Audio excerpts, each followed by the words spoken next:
Merci beaucoup. Excellences, Mesdames et Messieurs, c'est avec grand plaisir que je suis parmi vous aujourd'hui pour vous faire cette brève présentation.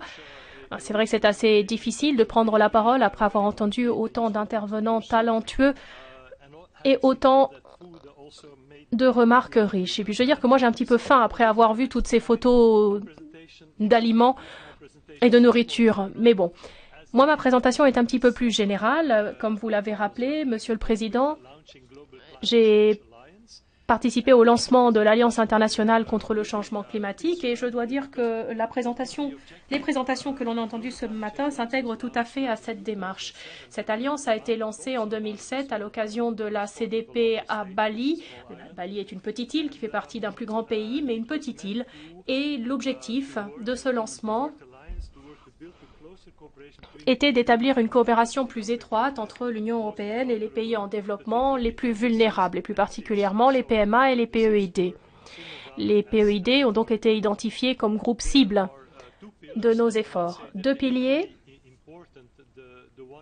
aussi importants l'un que l'autre. D'abord, approfondir le dialogue sur le changement climatique et prévoir une coopération financière élargie.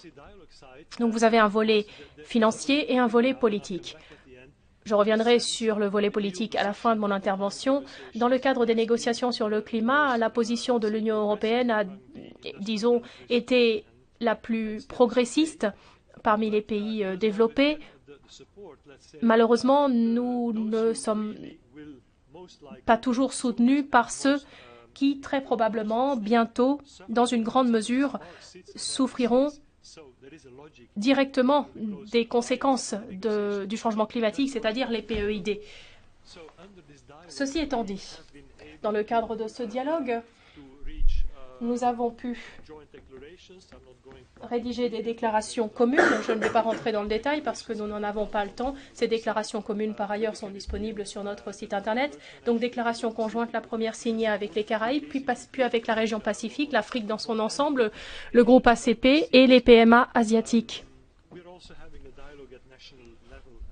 Au niveau national, nous avons engagé un dialogue dans la mesure du possible, enfin, là où c'était possible. En ce qui concerne les mesures de soutien envisagées, 5 priorités ont été définies. La première et la plus importante sans doute, c'est la priorité à l'adaptation. C'est ce que... Alors, désolé pour tous les acronymes, le NAPA, c'est le Programme d'action nationale d'adaptation, un programme qui existe pour la quasi-totalité des PMA, je crois. Vous avez aussi le DRR, la réduction des risques liés aux catastrophes. La plupart des catastrophes sont d'origine climatique, c'est donc très important. L'initiative RED, de réduction des émissions émanant de la déforestation et de la dégradation des sols. Là, il y a un lien avec le secteur du tourisme vert qui a été mentionné par plusieurs intervenants. Le mécanisme de développement propre, le MDP, qui peut également permettre d'atténuer les émissions de gaz à effet de serre. Sur le volet financier, qu'avons-nous fait?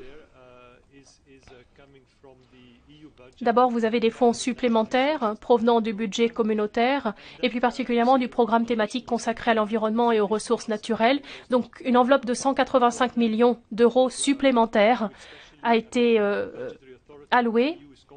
Vous savez que les procédures budgétaires européennes sont complexes puisque les compétences sont réparties entre les États membres et le Parlement. Mais en tout cas, ce qui est certain, c'est que le budget initial a augmenté de 185 millions d'euros. Les États membres ont contribué, certains plus rapidement que d'autres, c'est le cas de la Suède, et certains ont même versé des sommes assez conséquentes, comme l'Irlande. Nous aurions évidemment préféré que les États membres contribuent davantage, mais c'est comme ça. Vous avez aussi un lien au niveau de l'alliance GCCA avec le financement intra-ACP. Je préfère ne pas rentrer dans ce type de détails ce matin, à moins que vous n'ayez des questions précises à poser à ce sujet, mais sachez qu'il y a 40 millions d'euros pour les activités GCCA régionales. Et pour la région Pacifique et les Caraïbes, régions qui sont caractérisées par la multiplicité de petites îles, des fonds particuliers des fonds sont prévus, en particulier pour le financement de l'institut qui se trouve à Belize. Notre difficulté, en fait, au moment du lancement de l'initiative, a été d'établir les priorités. Parce qu'évidemment, nous avons des contraintes budgétaires à respecter, nous ne pouvons pas tout financer, nous nous sommes donc penchés sur ce qui avait été déjà écrit, déjà été fait, pour essayer d'identifier nos priorités. Ça a été difficile. On a déjà parlé des critères d'identification. Et parmi les 75 PMA et PEID, nous avons essayé de nous concentrer sur ceux qui avaient le plus besoin de notre aide en associant ces 3 éléments que vous voyez à l'écran, donc la pauvreté, mesurée sur la base du PIB par habitant. Nous aurions peut-être pu utiliser la parité en pouvoir d'achat aussi comme facteur, mais nous n'avions pas ces données disponibles pour tous les PMA et PEID. D'ailleurs, il est parfois assez difficile de trouver des statistiques comparables couvrant tous ces pays. Ces statistiques sont souvent disponibles pour les plus grands pays et c'est un des problèmes structurels des PEID. Leurs statistiques ne sont pas toujours facilement identifiables. Ensuite, vous avez le deuxième élément, vulnérabilité liée au climat, fréquence des inondations, de la sécheresse et des tempêtes, part de l'agriculture au PIB, part de la population vivant dans des zones en dessous du niveau de la mer, vulnérabilité des glaciers ou des barrières de corail, par exemple le Bhoutan est un PMA qui a de nombreux glaciers. Enfin, troisième élément, participation du pays aux négociations climatiques, où en est le NAPA dans chaque pays. Grâce à l'identification de ces priorités, nous avons pu créer un mécanisme de soutien concret, qui est celui que vous voyez apparaître à l'écran. Ce mécanisme de soutien est désormais opérationnel et il a pour objectif de financer les activités de préparation des programmes nationaux. Comme je vous l'ai indiqué, nous avons décidé de lancer notre initiative en nous concentrant sur 4 pays, dont 2 PEID, les Vanuatu et les Maldives. Et je mentionne ici une petite anecdote. À l'époque, en 2008-2009, 4 ambassadeurs, dont notre président, étaient très actifs et voulaient vraiment secouer la Commission pour qu'elle se lance aussi vite que possible dans la mise en œuvre. L'aide de ce groupe que nous avons appelé le G4 a été très précieuse. Alors, 2009-2010, nous avons élargi la liste des pays bénéficiaires. Vous voyez les PEID soulignés, Maurice, Seychelles, Guyane, etc. En 2011, nous avons encore pu élargir cette liste pour y inclure d'autres PMA, d'autres PEID, les Samoa, les îles Solomon et 9 pays pacifiques. Et nous travaillons aujourd'hui pour le Timor oriental et les petites îles des Caraïbes orientales. Nous travaillons actuellement au programme qui permettra de couvrir ces pays-là. Alors, qu'avons-nous réussi à faire jusqu'à présent ?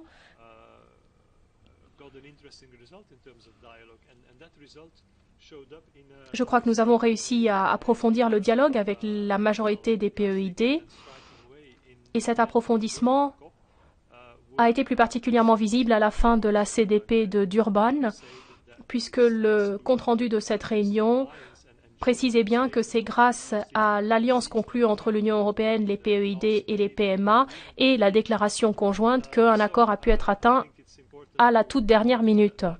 Il est donc très important de mettre en avant que les PEID et les PMA, mais plus particulièrement les PEID, peuvent, s'ils coopèrent avec l'Union européenne, arriver à des résultats concrets. Évidemment, la bataille est loin d'être gagnée, puisque la plateforme doit encore travailler aux détails de l'accord d'ici 2015. Donc l'alliance doit être pérennisée. Je crois que c'est très important. Vous voyez aussi que je mentionne à l'écran une coopération accrue avec les PEID. Je ne vais pas rentrer dans le détail de ce programme.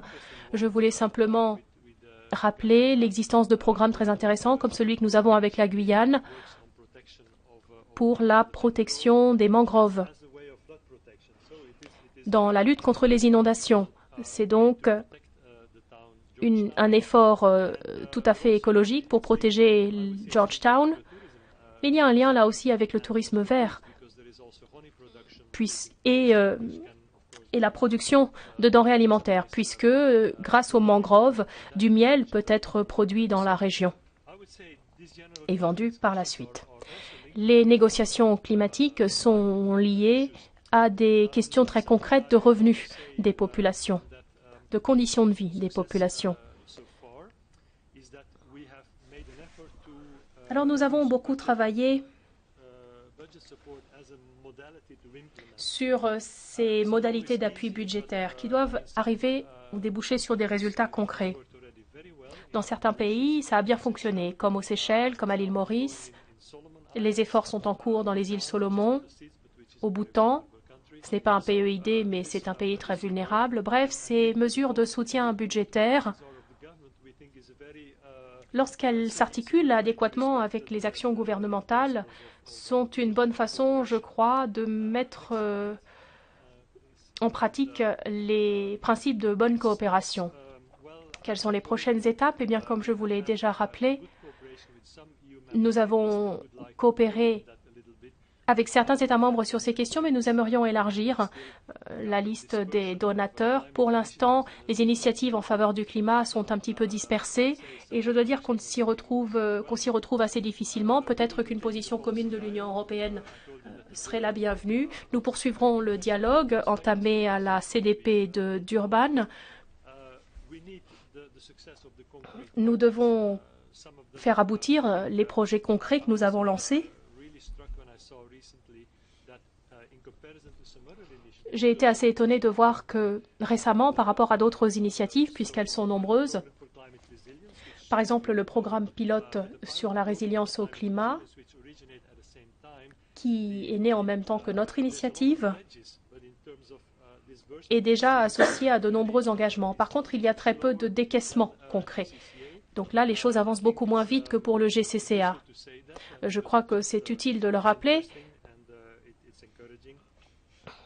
parce que c'est assez encourageant finalement comme signal. Évidemment, nous voulons continuer de coopérer avec les autres initiatives, puisqu'il faut absolument éviter toute duplication des efforts, tout doublon. Il faut vraiment veiller à ce que les fonds disponibles soient utilisés au mieux. Enfin, nous voulons vraiment utiliser au mieux l'instrument de l'aide au développement. Parce que vous savez qu'avec le changement climatique, de nouveaux acteurs arrivent sur la scène internationale et certains n'ont pas la même expérience en matière de coopération au développement que la communauté des experts. Il faut donc que cette perspective de coopération au développement ne soit pas mise de côté. C'est important.